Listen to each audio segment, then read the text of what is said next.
Hello, my darlings.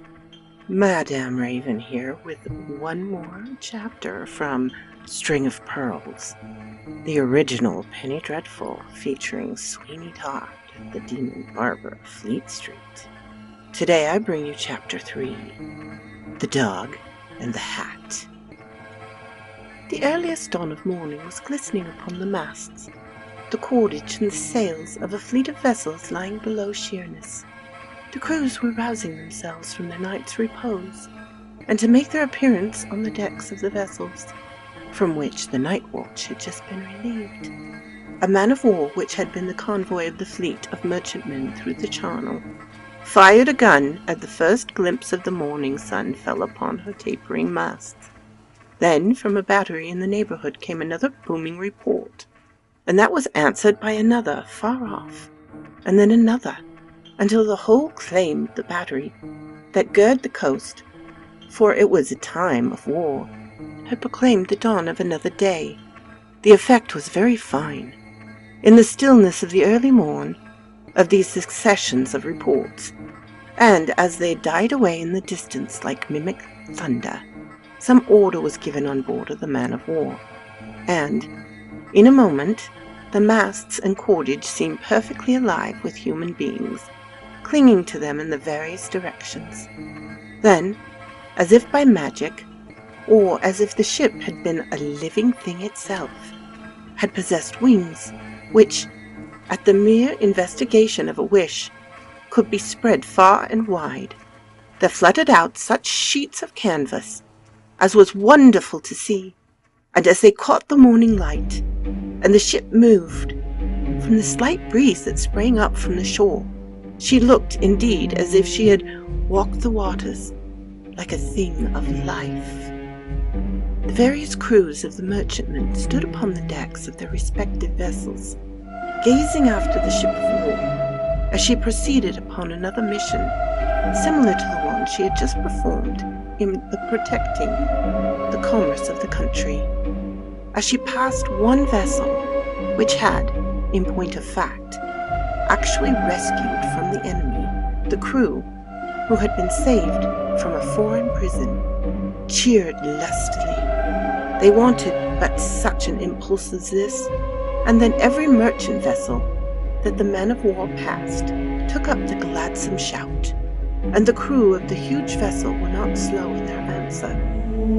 For 3 deafening cheers, such as had frequently struck terror into the hearts of English enemies, awakened many an echo from the shore. It was a proud and delightful sight, such a sight as none but an Englishman can thoroughly enjoy, to see that vessel so proudly stemming the waste of waters.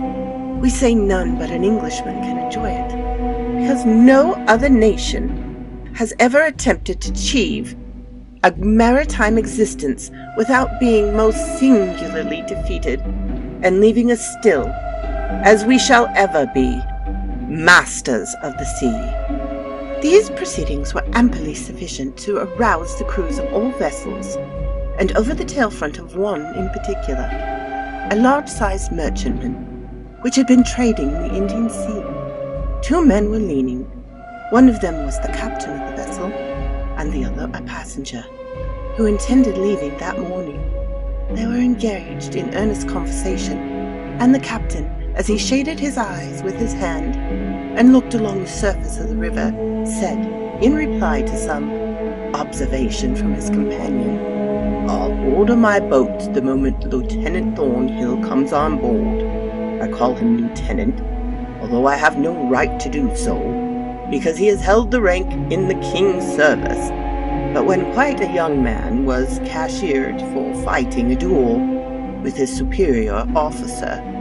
"The service has lost a good officer," said the other. "It has indeed. A braver man never stepped, nor a better officer. But you see they have certain rules in the service, and everything is sacrificed to maintain them. I can't think what keeps him. He went last night and said he would pull to the temple stairs because he wanted to call upon somebody by the waterside, and after that he was going to the city to transact some business of his own, and that would have brought him nearer here, you see, and there's plenty of things coming down the river." "He's coming," cried the other. "Don't be impatient. You'll see him in a few minutes." "What makes you think that?" "Because I see his dog, there, don't you see, swimming in the water, and coming directly towards the ship." "I can't imagine. I can see the dog, certainly, but I can't see Thornhill. Nor is there any boat at hand." I know not what to make of it. Do you know my mind? Misgivings me that something has happened amiss. That dog seems exhausted. Lend a hand there to Mr. Thornhill's dog, some of you. Why, it's a hat he has in his mouth." The dog made towards the vessel, but without the assistance of the seaman, with the whole of whom he was an immense favourite. He certainly could not have boarded the vessel. When he reached the deck, he sat down upon it in a state of complete exhaustion, with the hat still in his grasp. As the animal lay panting upon the deck, the sailors looked at each other in amazement, and there was but one opinion among them all now, and that was that something very serious had unquestionably happened to Mr. Thornhill. "I dread," said the captain, "an explanation of this occurrence." "What on earth can it mean? That's Thornhill's hat, and here's Hector. Give the dog some drink and meat directly. He seems thoroughly exhausted." The dog ate sparingly of some food that was put before him, and then, seizing the hat again in his mouth, he stood by the side of the ship and howled piteously. Then he put down the hat for a moment, and walking up to the captain, he pulled him by the skirt of the coat. "You understand him," said the captain to the passenger. "Something has happened to Thornhill. I'll be bound, and you see the object of the dog is to get me to follow him to see what it's about." "You think so? It's a warning, if it be such at all, and I should not be inclined to neglect. And if you will follow the dog, I will accompany you. There may be more in it than we think of, and we ought not to let Mr. Thornhill to be in want of any assistance that we can render him, when we consider what great assistance he has been to us. Look how anxious the poor beast is." The captain ordered a boat to be launched at once, and manned by 4 stout rowers. He then sprang into them, followed by the passenger, who was a Colonel Jeffrey, of the Indian Army, and the dog immediately followed them, testifying by his manner great pleasure at the expedition they were undertaking, and carrying the hat with him, which he evidently showed an immense disinclination to part with. The captain ordered the boat to proceed up the river towards the temple stairs, where Hector's master had expressed his intention of proceeding, and, when the faithful animal saw the direction in which they were going, he lay down in the bottom of the boat perfectly satisfied, and gave himself up to that repose, of which he was evidently so much in need. It cannot be said that Colonel Jeffrey suspected that anything of a very serious nature had happened. Indeed, their principal anticipation, when they came to talk it over, consisted of the probability that Thornhill had, with impietude of character they knew very well he possessed, interfered to redress what he considered some street grievance, and had gotten himself into the custody of the civil powers in consequence. "Of course," said the captain, "Master Hector would view that as such a serious affair, and find himself denied access to his master, see as he's come off to us, which was certain the most prudent thing he could do, and I should not be surprised if he takes us to the door of some watch-house, where we shall find our friend snug enough." The tide was running up, and that Thornhill had not saved the turn of it, and dropping down early into the vessel was one of the things that had surprised the captain.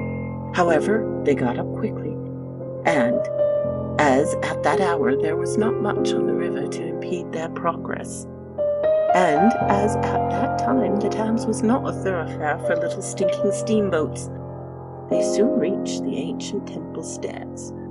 The dog, who had until then seemed to be asleep, suddenly sprung up and seized the hat again in his mouth, rushed again on the shore, and was closely followed by the captain, He led them through the temple with great rapidity, pursuing with admirable tact the precise path his master had taken towards the entrance to the temple in Fleet Street, opposite Chancery Lane. Darting across the road then, he stopped with a low growl at the shop of Sweeney Todd, a proceeding which very much surprised those who followed him, and caused them to pause, to hold a consultation ere they proceed further.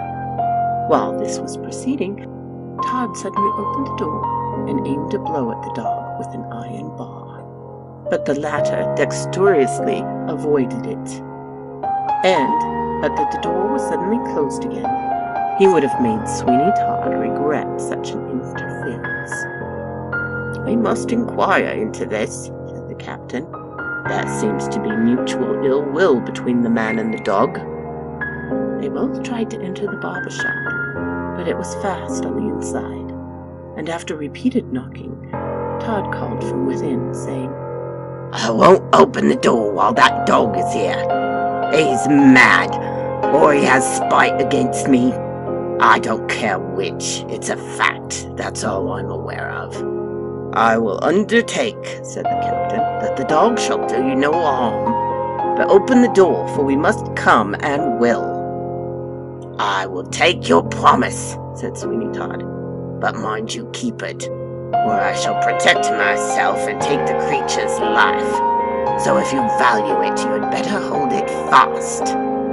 The captain pacified Hector as well as he could, and likewise tied one end of a silk handkerchief around his neck, and held fast the other firmly in his grip, after which Todd, who seemed to have some means from within of seeing what was going on, opened his door and admitted the visitors. "Well, gentlemen, shaved or cut or dressed, I am at your service. Which shall I begin with?" The dog never took his eyes off Todd, but kept up a low growl from the first moment of his entrance. "It's rather a remarkable circumstance," said the captain, "but this is a very sedulous dog, you see. He belongs to a friend of mine, of ours, who has most unaccountably disappeared." "Has he really?" said Todd. "Tobias! Tobias!" "Yes, sir." "Run to Mr. Phillips at the Catation Street and get me 6 pence worth of preserved figs. I don't say that I don't give you the money this time when you go on a message. I think I did before, but you swallowed it. And when you come back, just please remember the insight into the business I gave you yesterday." "Yes," said the boy with a shudder, for he had a great horror of Sweeney Todd, as well he might, after the severe discipline he had received at his hands, and away he went. "Well, gentlemen," said Todd, "what is it you require of me?" "We want to know if anyone having the appearance of an officer in the Navy came to your house." "Yes, a rather good-looking man, weather-beaten, with bright eyes and rather fair hair." Yes, the same." "Oh, to be sure, he came here, and I shaved him and polished him off."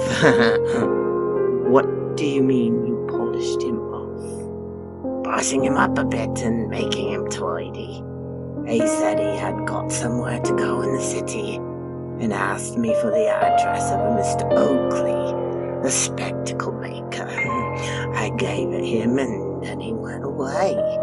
But as I was standing at my door about 5 minutes afterwards, it did seem to me, as well as I could see the distance, that he got into some row near the market." "Did this dog come with him?" "A dog came with him, but whether it was that dog or not, I do not know." "And that's all you know of him?" "You never spoke a truer word in your life," said Sweeney Todd, as he diligently stropped a razor upon his great horny hand. This seemed something like a complete fix, and the captain looked at Colonel Jeffrey, and the colonel at the captain for some moments in complete silence. At length the latter said, It is very extraordinary that the dog should come here if he missed his master somewhere else. I've never heard of such a thing." "Nor I either," said Todd. "It is extraordinary. So extraordinary that, if I had not seen it, I would not have believed. I dare say you will find him in the next watch house." The dog had watched the countenance of all parties during this brief dialogue, and twice or thrice he had interrupted it by a strange howling cry. "I'll tell you what it is," said the Wamba. "If the beast stays here, I'll be the death of him. I hate dogs, detest them, and I tell you, as I told you before, if you value him at all, keep him away from me. You said you directed the person you described to us where to find a spectacle maker named Oakley. We happen to know that he was going in search of such a person, and as he had property of value about him, we will go there and ascertain if he reached his destination. It's in the Fall Street, a little shop with 2 windows. You cannot miss it." The dog, when he saw that they were about to leave, grew furious, and it was with great difficulty that they succeeded, by main force, to get him out of the shop, and dragging him some short distance with them. But he then contrived to get free of the handkerchief that held him, and darted back. He sat down at Sweeney Todd's door, howling most piteously. They had no resource but to leave him, intending fully to call as they came back from Mr. Oakley's. And as they looked behind them, they saw that Hector was collecting a crowd round the barber's door. And it was a singular thing to see a number of persons surrounding the dog, while he, to all appearance, appeared to actually be making effort to explain something to the assemblage. They walked on until they reached the spectacle makers, and there they paused, for they all of a sudden recollected that the mission of Mr. Thornhill had to execute there was of a very delicate nature, and one by no means to be lightly executed, or even so much as mentioned, probably, in the hearing of Mr. Oakley himself. "We must not be so hasty," said the Colonel. "What am I to do? I sail tonight. At least I've got to go round to Liverpool with my vessel." "Do not then call on Mr. Oakley at all at present, but leave me to ascertain the fact quietly and secretly."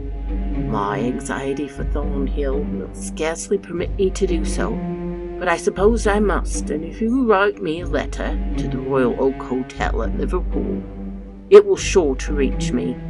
That is to say, unless you find Mr. Thornhill himself, in which case I need not by any means give you so much trouble." "You may depend upon me. My friendship for Mr. Thornhill and gratitude, as you know, for the great service he has rendered to us all, will induce me to do my utmost to discover him.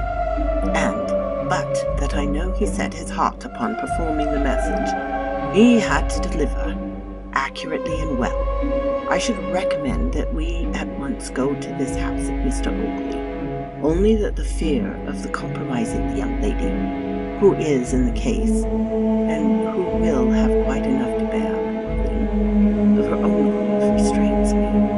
After some more conversations of a similar nature, they decided that it should be the plan adopted. They made an unavailing call at the watch house in the district, being informed there that no such person, nor anyone answering the description of Mr. Thornhill, had been engaged in any disturbance or apprehended by any of the constables.